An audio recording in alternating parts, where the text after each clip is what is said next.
Going on, everybody? John Matrix here. Hope you're all having yourselves a wonderful day wherever you're at, whenever you're watching this. We're gonna be jumping into the next episode in this Tyranid invasion documentary by Invicta, Biotitans versus the Hive City. So the last episode we left off with biovores and toxicreens coming into the fray as the east and west flanks of the front line folded, and seemingly the Tyranids had left a path for retreat for the Imperium units, army, whatever you want to call it, which of course was a trap. They got enveloped and defenseless, were wiped out. So it seems the Tyranids are moving on into the Hive City now, which I would assume this is where the most fearsome of fights is going to be. So I guess we're going to be getting into it here. Like I said, this is episode 5, Biotitans versus the Hive City. Links will be down below in the description, as always, to the original video without my commentary and reaction, and to Invicta's channel. So please do me a favor, if you enjoyed this video, be sure to go over to his channel, hit that like button, check out his content, check out his Patreon, check out excuse me, check out his YouTube memberships, all that kind of stuff. If you want to take your sport to the next level, hit that sub button, all that good stuff. If you'd like to join us when I do these reactions live, as I am right now with my YouTube members, there's a join button underneath the video, as well as a link in the description to the YouTube membership benefits and tiers that I have to offer. So if you'd like to take your sport from my channel to the next level, you can check all that stuff out. But regardless, I just appreciate you taking the time to come in and hang out, watch the video. Hope you enjoyed. If you do, consider leaving a like and a subs. It helps me and the channel grow. So, shameless plugs done. Let's jump into it here. Again, episode 5 in this Tyranid invasion series by Invicta, Biotitans versus Hive City. Let's do it.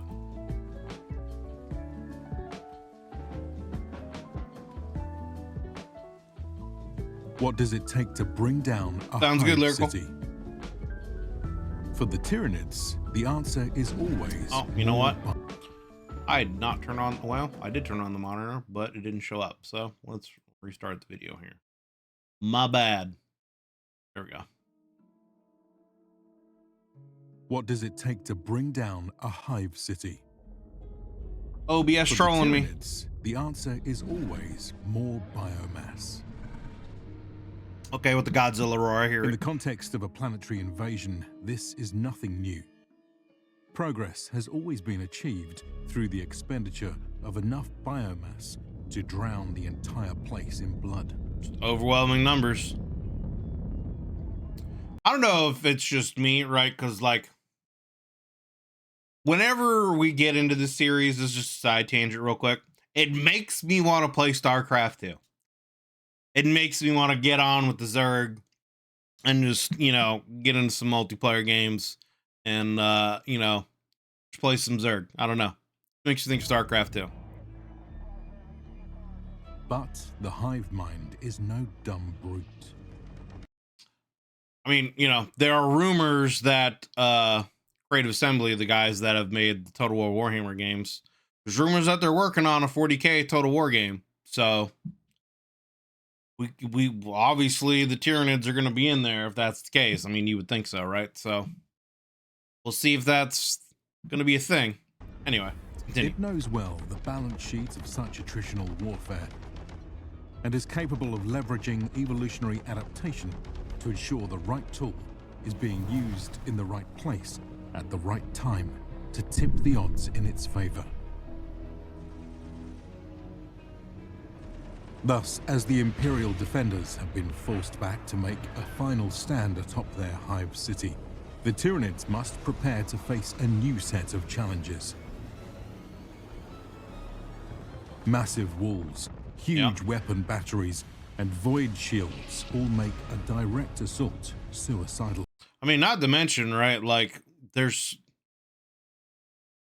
from what I understand, and depends on the world and the Hive City size itself, but I mean, there could be billions of people living in this Hive City alone, you know?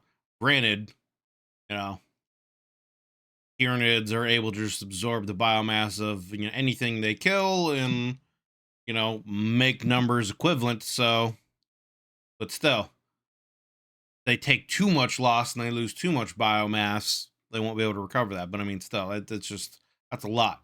So you can only imagine type of fierce fighting that must happen in here. First, the position must be undermined by the taking of its surrounding outskirts. Here, the urban landscape is defined by sprawling plazas, dense industrial zones, long avenues, and more. Against these, the largest of the Hive Mind's arsenal must be brought to bear. Now we will witness the deployment of titanic creatures such as the Tyrannofex, the Hierophant, and the Demacaron. Those things look crazy. Each will have a critical role to play in this fifth wave of the Tyranid invasion. I love the look of the Tyranids, man. I want to get a Tyranid army at some point in time, eventually, and have just the Tyranid army. Even if, you know, I would love to eventually get into the tabletop game, but even if I never do, I would just love to have, you know, the minis. They're just so dope looking.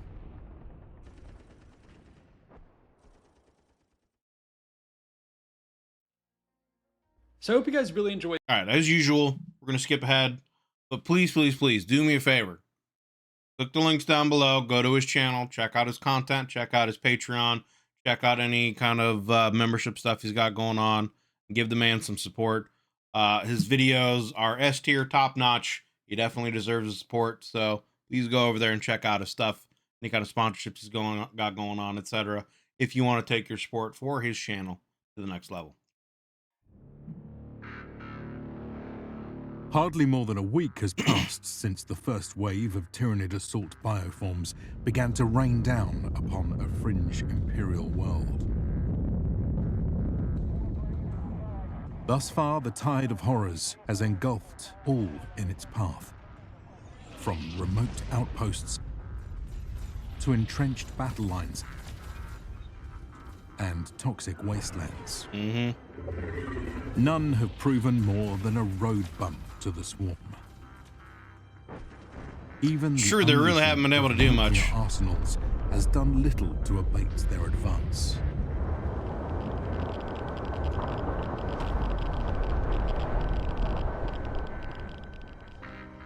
I guess that would be a question, right? Like, in this kind of scenario, how would they, I mean, like if you actually destroy the planet, that kind of exterminatus would probably be what they would have to do, right? Like, I'm just trying to think of, is there a form, or I don't know the exact, you know, breadth of all the kind of weaponry that the Imperium has. I know they have all kinds of, you know, biological virus weapons, but the Tyranid are kind of resistant, if not potentially immune to a lot of that stuff, and they adapt to it. So I don't know if they would even want to use anything like that to adapt to it. But like, is there, short of actually like literally obliterating the planet itself and like cracking the planet and just destroying it, what kind of exterminatus could they really do to like clear the planet of Tyranids and, you know, eventually re-terraform it? Would be a question, I guess, that I have. If anyone can let me know down in the comments. At every step of the way, the scale, adaptability, and coordination of the Hive Mind's armies has allowed it to crack open defenses at an alarming pace. With each bursting of the dams have come torrents of death and despair. Now, the Imperial forces have rallied upon the last bastions of defense, the Hive cities. From within these last beacons of hope will be fought the final battles for the fate of the planet.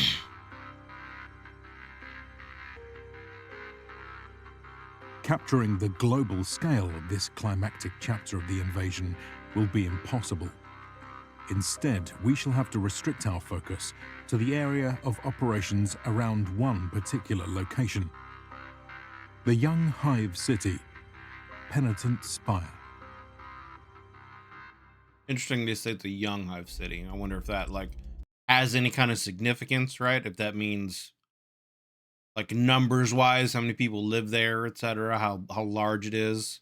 That's like an actual description of that. That's kind of where you would think, right?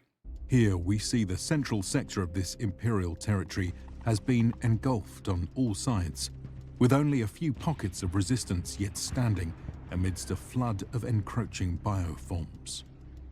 Across the region, the enemy has been stripping the land of resources and amassing its forces for the next phase of the invasion, a massive siege. To better understand the landscape of the coming conflict, we can zoom in to the vicinity of the Hive City. Though our specimen is on the smaller end of such structures, it nonetheless boasts the typical features one would expect. For instance, here we see that the Hive City consists of a roughly circular spire, constructed from a series of concentric tiers. Each level has been built one on top of the other, with the various strata of this man-made mountain roughly aligning with the population's socio-economic hierarchy. Radiating out from the center are major roadways, rail lines, and infrastructure networks, which once connected this hub to its surroundings. Along these routes have grown a dense web of outskirts, which supports all manner of habitation, production, storage, and logistics buildings.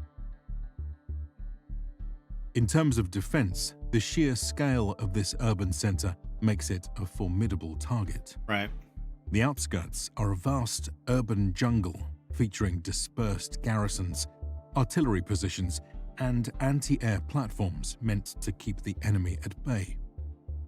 The Hive City proper, meanwhile, is guarded by massive bastion walls studded with all manner of fortified weapon batteries and manned by legions of troops. In our case, another question I guess I would have in this kind of scenario, right? Like, what would they do with any kind of civilian population here? Would they try to like fold them into the Hive City as possible? Because like, it's the Imperium, right? And they're gonna be kind of, I don't know, pragmatic. I don't know if that's the right word about it, but like, they're going to know that there's only so many supplies that they're going to have and that can last, and they really need to have them for the military, food, ammo, water, any kind of, all of that kind of stuff. That's really going to be needed for people who are serving in the military. Not to mention, I guess, right, like in this scenario, they would probably conscript a lot of civilians to actually fight in this too. So I guess there is that. But I guess my question would be like, yeah, what would they really do with the civilian population in this scenario? Because like on the one side, if they close off the Hive City and just like abandon them to the outskirts, that's just more food for the Tyranids to grow their army, right? More biomass. They're basically just,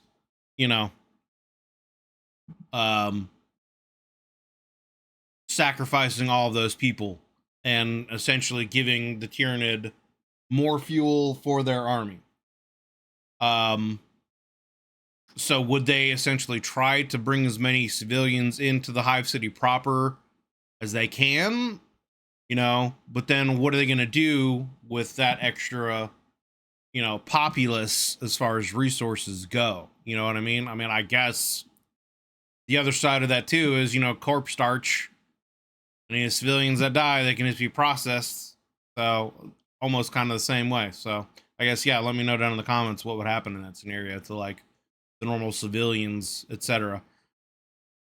I guess the logical thing would probably be to conscript as many of you can that are able-bodied. Those that couldn't fight would need to be put to work manufacturing food, ammo, battery packs, tanks, whatever they can help, the military. So more than likely, I would assume that's what would happen. But yeah, just let me know down in the comments. Anyway, let's continue. The upper reaches of the spire are further protected by anti-air cannons, fighter launch pads, and a mighty void shield. Altogether, such defenses have prevented the enemy from immediately taking the city by storm. For now, the only real danger from the skies has been the precipitation of shattered drop pods and vaporized biomass. Thus, Imperial commanders have been focusing their efforts on the inevitability of a coming ground assault. To this end, large detachments of the remaining Guard and planetary defense forces have been dispersed across outskirts of the city. I guess another question that I would also have as far as Tyranid's capabilities, right? Do Tyranids have any kind of like orbital bombardment that they have on their like hive ships out there in space? You know what I mean? Like, are they like, you know, biovores are able to create essentially like organic artillery?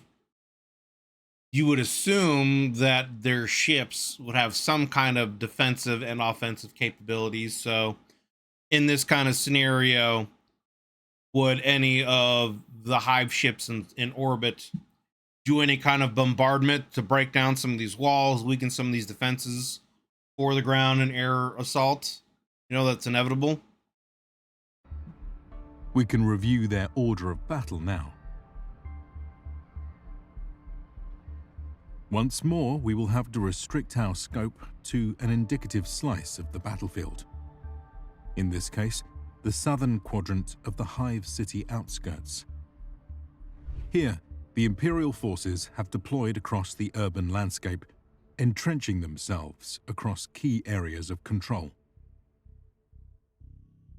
While the main Tyranid invasion force is still miles away, the enemy's presence can still be felt. Across the landscape, many structures have suffered damage from the earthquakes which accompanied the Tyranids' first arrival in the system, on account of their gravity warping means of faster-than-light travel. Chaos and panic have gripped. Interesting. So the Tyranids don't use the warp to travel. They actually have an FTL system. That's pretty interesting. The streets. Martial law. So, I mean, could that be somehow used as like an early warning system because they use some kind of gravitational, you know, FTL momentum? Could you like essentially tell that there's going to be like there's some kind of strange gravity shift coming? And I guess if they're moving faster than the speed of light, right? Like you would have to have sensors, I guess, specifically made to detect such a thing that could do so faster than the speed of light. But how much time and margin of error would you have before they actually arrive? Is it just like, hey, Tyranids are coming, boop, they're here? You know what I mean? Would it be like that kind of a early warning? Would that be the only like amount of time you would have? It's like, hey, they're coming, oh, they're here. So would it matter, you know? And massive troop mobilizations now attempt to re-establish control before the enemy arrives.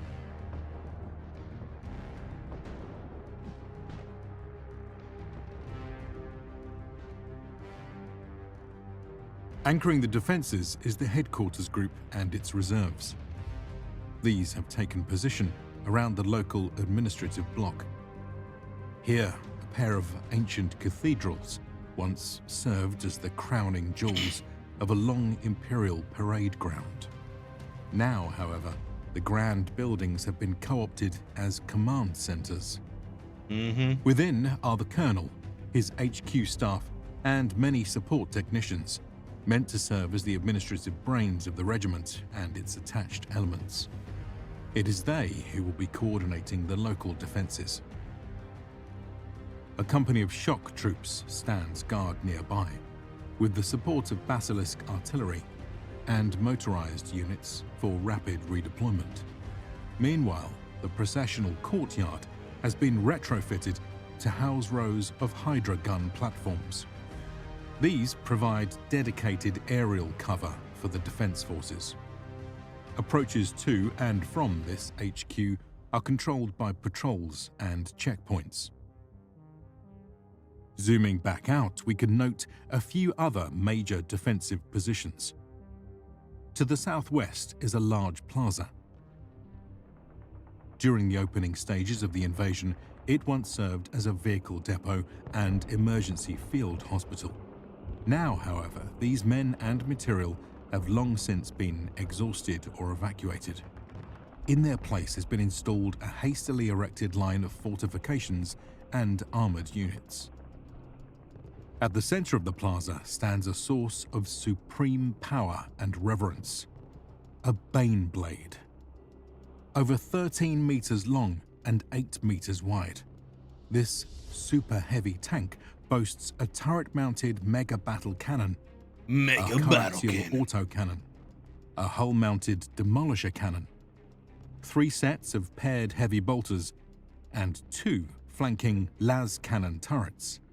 This is like the Imperium, mammoth tank. If you guys are familiar with Command and Conquer, this is what this is sounding like here. Thus armed, it is capable of taking on waves of infantry and enemy armor. For now, the Baneblade's crew keeps a vigilant eye on all approaches to the plaza. At a moment's notice, they will be prepared to unleash hell.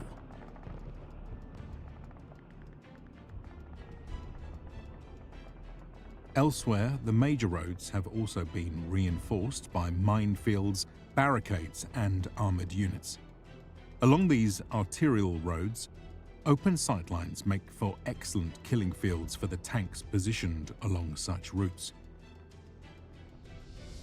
While Baneblades are too rare to make an appearance here, squadrons of Lehman Russ tanks make up for any deficit in firepower through sheer numbers. Positions are often self-reinforcing, with the idea that when any one line falters, its defenders can set off pre-buried charges to cover their retreat to the next rallying point. Gotcha. And then artillery will probably cover their retreat or something. Minor roads and small alleys line. prove less conducive to the same type of defensive arrangement. Instead, Command has seen fit to deploy loaded chimeras to each zone and allow the infantry squads to best secure the position as they see fit. Machine gunners seek high ground, flamers cover choke points, and riflemen fill in the gaps. Well, and you would think like a lot of these buildings would be a sniper's paradise to just sit there and pick off Tyranids, right? As they're coming in. The industrial kind of sightlines they might have are particularly prone to this sort of amorphous urban battle line. Here, the infantry and sentries have claimed warehouses and factories as their battlements, transforming them into ready-made bunkers. Wherever buildings hold a commanding view of the surroundings, one is sure to find teams of snipers and machine gunners readying their nests. Amidst all this military activity, evacuations are still taking place across the city outskirts.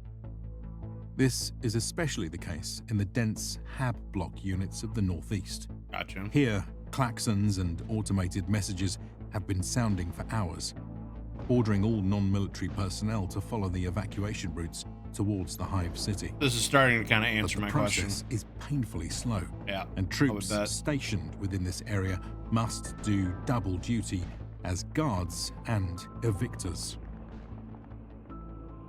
A sudden uptick in the tempo of artillery and flak cannons, however, changes the mood. The enemy is here.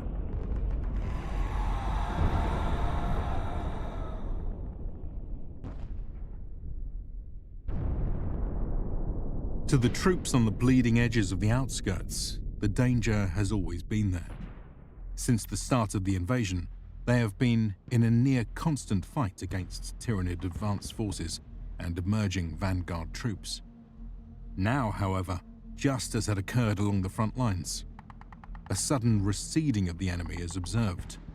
The Hive tyrants are taking charge. This is the deceptive receding of the waters before the tsunami. Yeah. Then, all of a sudden, it hits. A wall of screeching biomass floods into the city across all fronts. Crawling over the rockcrete and ground cars come hundreds of thousands of gaunts backed by warriors, Carnifexes, Raveners, and the rest of Damnation's bestiary. Soon, the wave of chitin hits the first of the Imperium's dams. The lines erupt in fire. Tanks, turrets, heavy weapons, and lasguns unleash upon the swarm.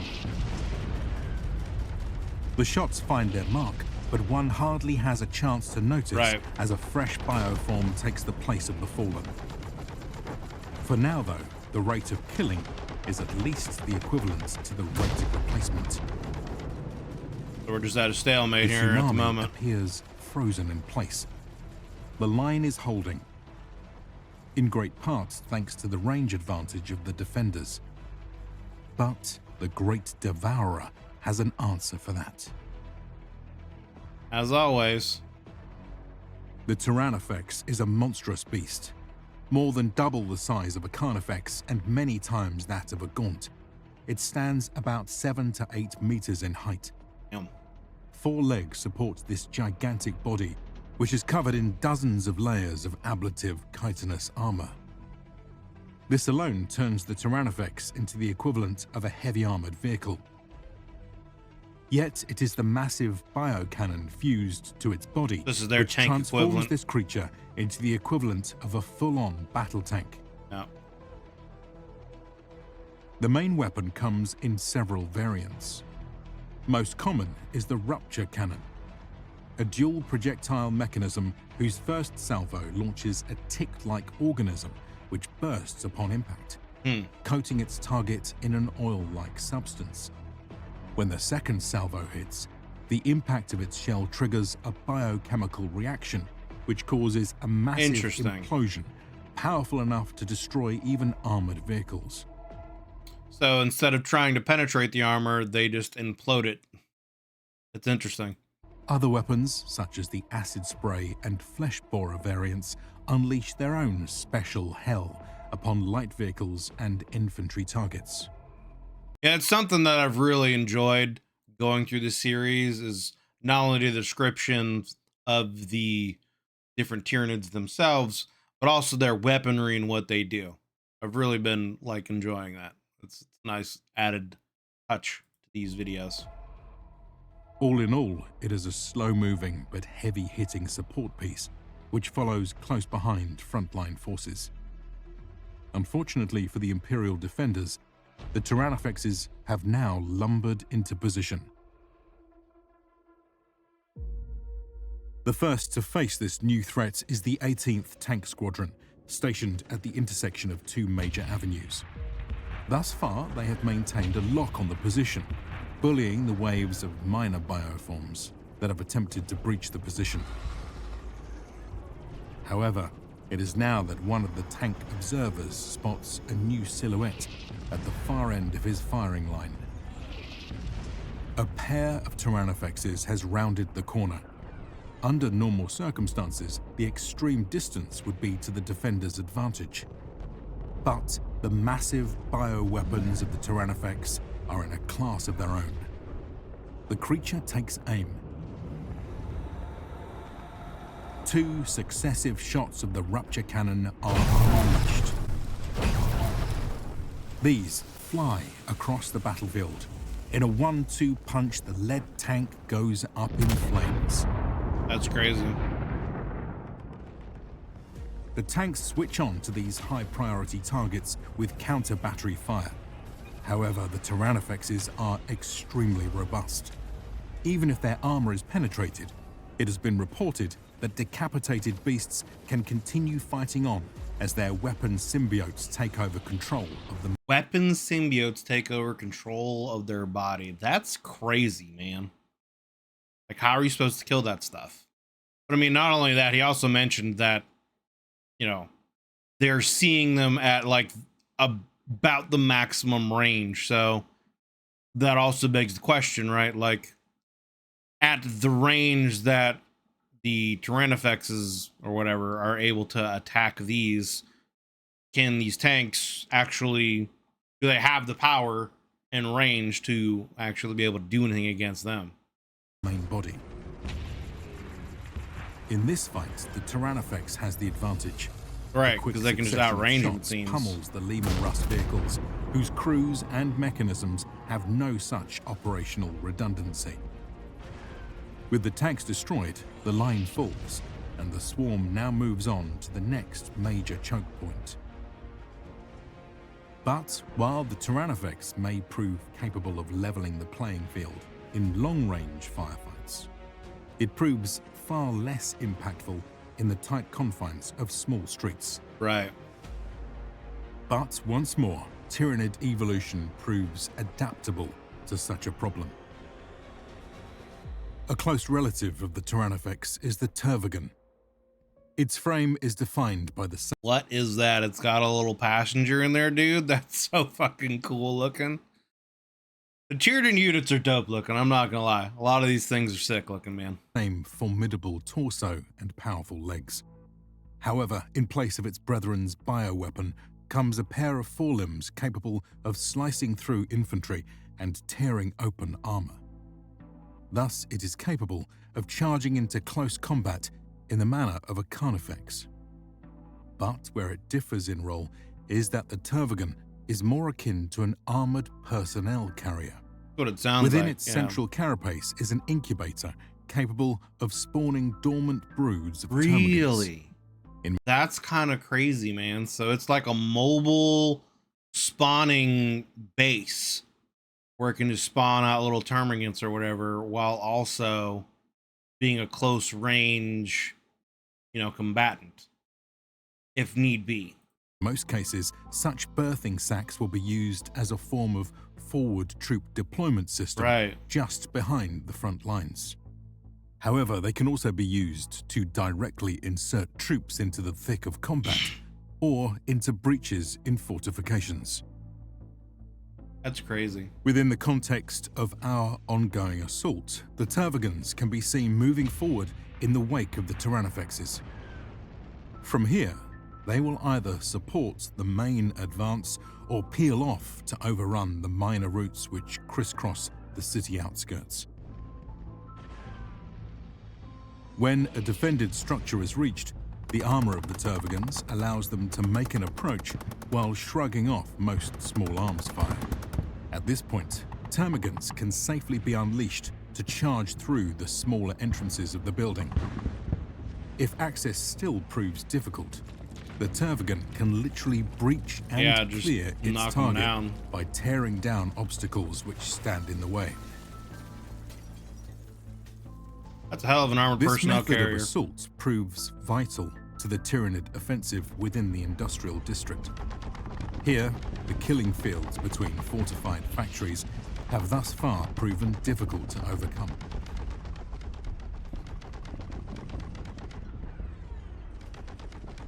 With the added weight of the Tervagans, the defenders are pressed to hold fast at their positions. To make matters worse, aerial bioforms now make their way into the skies over the city outskirts. Yeah, I mean, the aerial battle's always going to be one of the deciding factors, right? At least, in modern combat, if you control the air, that makes a massive difference in, being able to support your troops on the ground. I would feel like in this kind of scenario, it'd be very difficult for the Imperial army to be able to actually retake the skies, simply just because they're surrounded in space by, the hive ships. They could just, I don't know. It really just seems obviously like the inevitable. It just seems inevitable unless they can somehow get the Imperial fleet out there to clear the blockade or whatever and get more troops on the ground. Get some Space Marines or some heavier tanks, etc. Ain't looking too good. Thus, assaulted from all sides, the Imperial positions across the front are wavering. Yet, this was always an expected eventuality. Right. Guard units have already begun a tactical retreat to the interior fallback points. Key to this secondary battle line is the Southwest Plaza. Here, the mighty Baneblade reigns supreme. Wave after wave of enemy has washed upon this Imperial rock, but to no avail. In all directions, it unleashes the Emperor's wrath. That's crazy. The morale want of one. the troops benefits greatly from its presence. Together, their firepower helps keep the enemy at bay.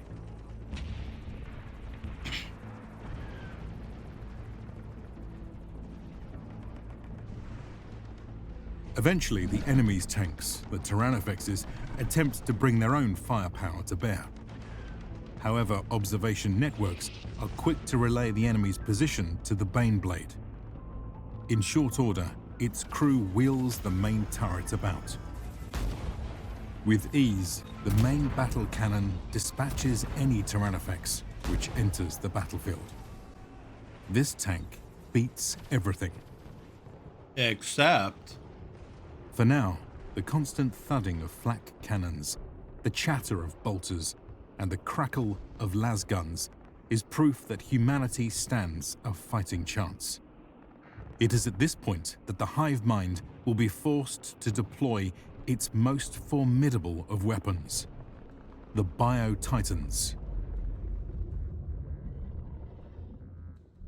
And I would assume that these things would be capable of taking on like the Imperial Titans and, you know, the Imperial Knights, their giant mechs and whatnot as well, which I said in one of the previous videos, you know, how you would think, right, that if they had one on this planet, it would have already been, well, I don't know. I don't know if it would have already been brought to bear, but they would be at least, you know, here now, obviously engaged in the fight. Among the largest of the biotitans is the Hierophant.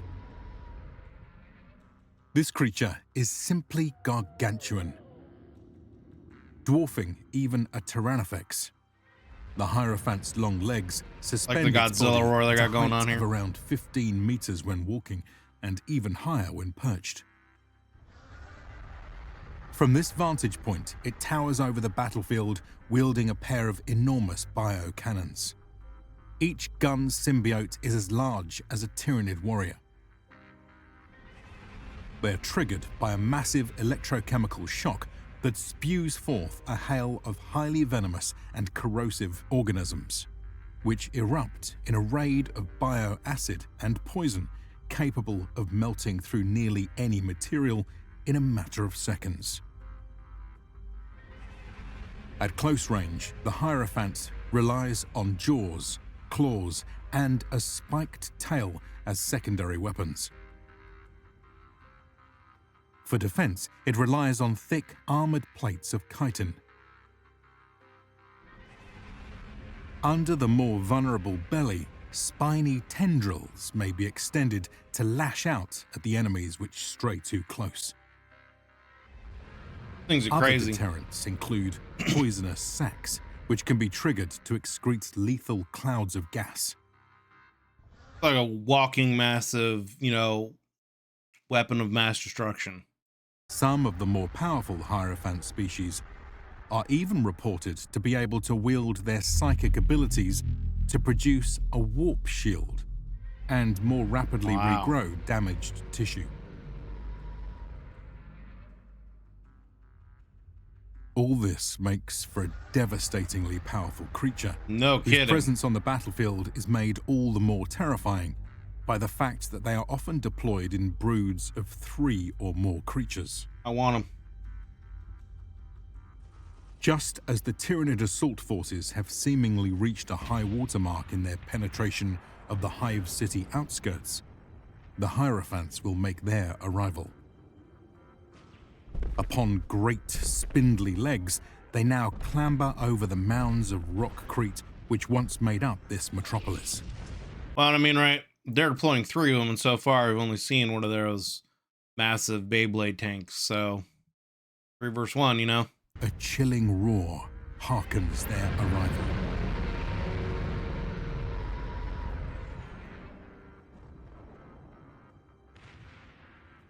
Hierophant broods will make their way across the major avenues of the city.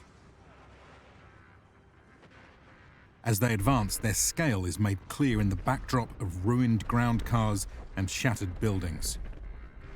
Passage across these cleared highways is easy, but their great strides make it possible for the monsters to clamber over most conventional impediments. Thus are the broods able to close in around the major areas of resistance.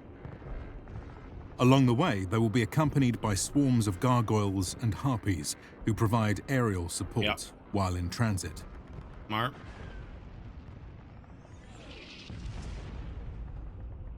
The Hierophant is more than capable of knocking out targets which were too hardened for its lesser brethren. This fact proves deadly for the remaining defenders holding out in the industrial district. The brood, which now converges on their position, makes short work of their urban fortifications.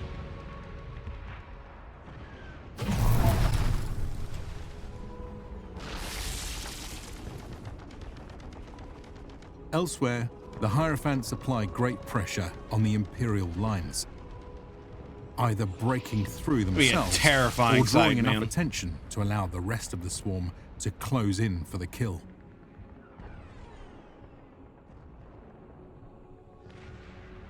But the true test will come at the linchpin of the defenses, where the Baneblade is located.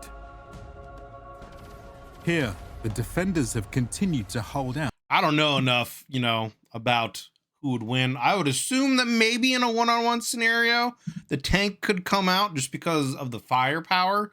But I guess it would also just come down to, is the armor on the tank capable of enduring hits from the Hierophant? And, is the tank capable of penetrating any of the Hierophant's warp shielding if it indeed has it? Against who would waves wear of the who enemy. down first, I guess, in 1v1. As a brood of But I would Hierophants assume- approaches, I would assume 1v3, if it's 3 Hierophants against tank, I would assume that the Hierophants are going to win, right? Central Command has made sure to track these threats and coordinate with its available ground and air forces to counter the threat. The Baneblade has been given the all-clear to engage with this new enemy as the highest priority target. The vehicle takes aim. From a distance, the nimble Hierophant is able to make its own assessment of the situation and takes cover. As an additional dodging. countermeasure, it also deploys a screen of gas. This ruse Smoke is of screen. marginal use against the optics of the Baneblade and the surveillance of its supporting observation units. So we're getting into some tank tactics here. The brood now separates to attempt to catch the Baneblade Blanket. from a more vulnerable line of fire. Yeah. A deadly game of cat and mouse is underway. But the Hierophant is not the only biotitan on the prowl. Got something crazier? This is the Demacaron. It is another titanic bioform, larger than a Tyrannofex and roughly 3/4 as tall as a Hierophant when fully Jesus. extended. But while the former two creatures may have evolved to take on prey in more traditional battles, the Demacaron serves an entirely different role. It has but a single purpose: to slaughter strategic targets. Interesting. And while lictors may achieve similar objectives through stealth, the is Demacaron brute force, huh? foregoes all subtlety through pursuing its goals through sheer brutality and animalistic rage. Interesting. With massive blade arms and propelled by powerful limbs, it carves a gore-soaked trail of carnage in a single-minded search of its prey. It also makes me wonder, right? Like seeing all these different Tyranids, like what were the original creatures, if any, that these things evolved from, or is it just the hive mind itself doing its own genetic evolution and manipulation? And, there is no like real original species that it came from. That'd be something that I would be interested in knowing about, a most terrifying aspect of the Demacaron's physiology is its hinged thorax. Any victims Yeah, caught that by looks the beast crazy. are rapidly engulfed and consumed within this chamber. Their nutrients are rapidly absorbed by the biotitan, allowing it to feast and heal at an alarming rapidity on its warpath. That's crazy. While the rest of the Tyranid invasion force carries out its city-wide assault, the Demacaron arrives to carry out a decapitation strike Going against the specifically Imperial for headquarters. Tank. As it enters the battlefield, the hive mind consciousness of the swarm can be focused to endow the killer with a shockingly detailed understanding of the foe's position and the best route to take. Thus, locked in, this organic Locking in. heat-seeking missile is unleashed. With incredible speed, it plunges into the city. Great strides carry it over open ground and send it bounding across buildings. Defenders hardly get a chance to catch a glimpse of, let alone land a shot on the Demacaron. Within just a few minutes, it crosses kilometers of the battlefield, coming ever closer to Imperial headquarters. Without pausing to engage any other targets, the beast simply bypasses Yeah, it's or just going over shrugs off everything. the attempts of any who attempt to stop it. Across the defensive communication networks, chaotic chatter attempts to make sense of this new threat. It's just going like straight for the But command. long before any response can be coordinated, the It's going straight for the head, you know. It's trying to take out the Imperial command chain at the heart and then cause all kinds of disarray. Demacaron has Interesting. reached the Smart. administrative block. In one powerful leap, it now clears the final hurdle. Amidst the cacophony of anti-air rounds, the guard units can be heard attempting to train their fire upon the intruder. 100 meters away, the checkpoint is but paper to this unstoppable force. Hooves crush limbs, scythes split bodies, and muscle topples vehicles. 50 meters. More shots concentrate on the target. It's hit, but not slowing down. Within the blink of an eye, the Demacaron is upon the commander. Rip. A curse barely has time to reach the tip of his tongue before his entire body is impaled Yep. through the church doors. That's insane. The inner That whole sequence was giving me Two Towers vibes. That scene where the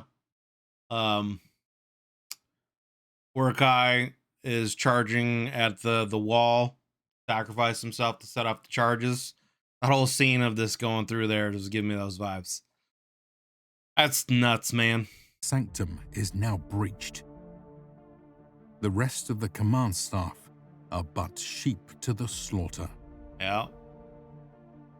While the combined might of the guard units is eventually enough to take it down down. the Demacaron, The command it structure's has already successfully been. crippled yeah. the command and control of the enemy's hierarchy. Yeah.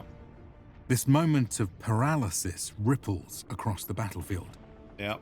For the That's enough. Baneblade engaged in a standoff against a brood of Hierophants, the timing could not be worse. Without the coordination from command, the Yep. tank crew Cut is off its eyes and effectively ears. blind. Onboard systems try their best to analyze the gas clouds which surround them, but the threats are coming from everywhere now. And the Baneblade is alone.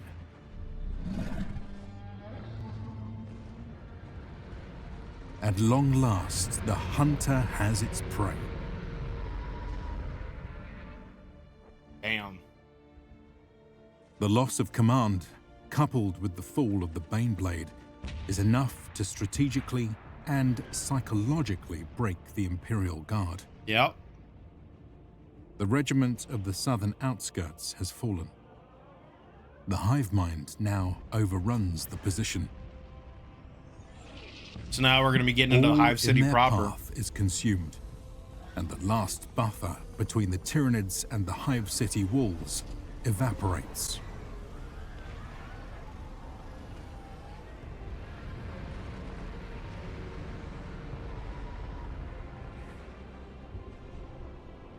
Join us next time as we take the fight into the Hive City.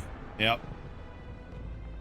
For now, you can head on over to our Patreon and YouTube membership to What a get good episode. HD downloads of all our art, catch script previews, and participate in polls. A big thanks to the current members for supporting the channel and to the researchers, writers, and artists for making this episode possible. We couldn't have done it without this team and this community. If you enjoyed this episode, be sure to like and subscribe for more content and check out these other related videos. See you in the next one. Well, there you have it. Like the man said, links will be down below in the description to the original video without my commentary and reaction, and to Invictus channel. So please do me a favor, go over there, check out their Patreon, check out their YouTube membership stuff, check out any kind of sponsorship stuff they got going on. If you want to take your support for their channel to the next level, if you enjoy their content, be sure to hit that sub button. And if, like I said, if you enjoyed this video as much as I did, be sure to give it a like. What a great episode. This series has just been getting better and better with everyone. But I mean, like, it's so interesting how, like, just it getting into the tank tactics, essentially, that the Hierophants started using, essentially creating smoke screens and using cover, like dipping in and out of cover, you know, basically just using essentially kind of modern warfare tank tactics to avoid and counter fire the Tyrannofexes, taking out the smaller Lehman Russ tanks, being that they had range. The I forget what they're called, but essentially the armored personnel, you know, carrier Tyranid units being able to just bowl over buildings and break through cover and just deploy on site, you know, units and spawn more, and they can just essentially get themselves in a fortified position and just keep spawning more and more termagants or hormagants and whatever else. What a great episode. The one thing for me, right, I guess the question that I would have again is, just like, again, I'm bad with names, just like they sent in that hunter-killer Tyranid to decapitate the command structure of the Imperial forces, you would think the Imperial forces are trying to do the same. I mean, I guess it would come down to their knowledge, but I mean, it was stated in previous videos, right, that they are also, you know, snipers taking out core Tyranid units that act as like relays for the psychic signal that then turn their lesser units feral. They'd be still trying to do the similar thing. And so, like, how I guess they would have to actually kill the Hive Tyrant itself, or is it just one Hive Tyrant, or is there going to be multiple Hive Tyrants? And how does that work, right? Like, is there only just one Hive Tyrant per, like, invasion? Are there multiple that are coordinating or act as redundancy should one fall? Kind of a situation. And obviously then if there's just one, it would be in a safe enough position to be able to view and understand the battlefield and relay information like they, you know, explained in this video. But for some of the larger units like the Hierophants and stuff like that, do they like take direct orders from the Hive Tyrant, or again, are there other Tyranid units that act as relays for their psychic signal, that if those were to be destroyed, would the Hierophants go feral and the Tyrannofexes go feral? And so, like, would they essentially also be like what the Imperial, you know, troops are going after? Or, I mean, I could just be a situation where they're not necessarily able to, the Imperial troops, that is, aren't necessarily able to coordinate as well, you know, during the situation. They're just too on the defensive, and they're just, you know, hoping that they're just going to keep smashing wave after wave against, you know, the firepower they're throwing out, and they hope to wear the Tyranids down till it gets to the point where, you know, they're losing so much biomass, it might not be worth it, and they retreat, kind of a situation. You know, I don't know, but it seems like next episode we're gonna get into the Hive City proper, and I guess the first question would be, you know, what are the Tyranids gonna do to take down the Void Shield? Because, you know, they got to have some kind of strategy, and it could be that they've already got stuff infiltrated in there, lictors, gene stealer, you know, dudes in there, and they might be able to do something about it. But or maybe they could burrow underneath it. You know, I don't know how the Void Shields work, if the Void Shields are able to go underneath the city as well and protect from any kind of burrowing units, you know, etc., or if they're going to be able to just burrow underneath and bypass the Void Shields altogether. So I'm eager to see how that's going to happen in the next episode. So like I said, links will be down below to all of Invictus stuff, so go over to the channel, check out their stuff.